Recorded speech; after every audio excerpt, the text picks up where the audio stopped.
आसिया खातून बिनते मोहम्मद रहमत अली मिन अस्सफ़ السنة الثانية من العالية أن تأتي المنصة وتخطب خطبة وجيزة أمام المستمعين.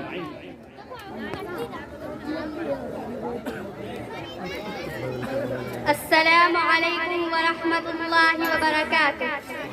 الحمد لله الذي أكرمنا بنعمة الإسلام وفصلنا شهر رمضان بالصيام، والصلاة والسلام على محمد وأصحابه الأبرار وآله الأخيار.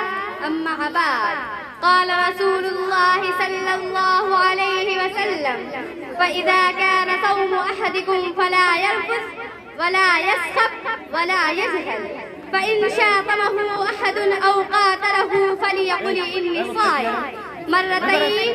سادتي وإخواني، إن الحياة التي نعيشها تحتاج إلى عزيمة صادقة ودافع وجداني وباعث نفسي يقهر غوائل الهوى ويرد هوادش الشر وينقذ الفرد من حمأة الرذائل في جميع الميادين. ما الذي يحفل على الذين يدخلون حلبات المصارعة الحرة أو الملاكمة آلام الضربات الشديدة؟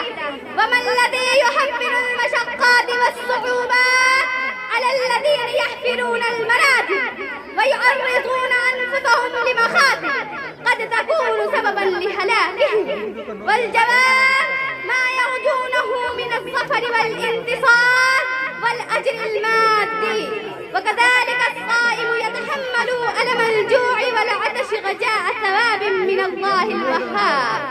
أيها المؤمنون والمؤمنات، هذه الحياة بسرائها وضرائها، وهذه الحياة بشدتها ورخائها، وهذه الحياة بنعيمها وشقائها، وهذه الحياة بيسرها وعسرها، وهذه الحياة بظروفها المتقلبة وبمشكلاتها المتنوعة تحتاج إلى صبر.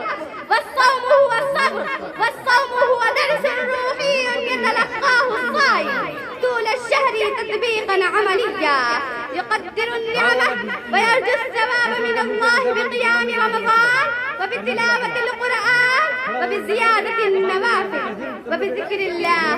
وآخر دعوانا أن الحمد لله رب العالمين والسلام عليكم. बहुत खूब माशाल्लाह। अदू तालिबा सुमैया परवीन बिनते मोहम्मद हुमायूं अन तहदुर अमाम अल माइक्रोफोन व तुल्की खुतबतन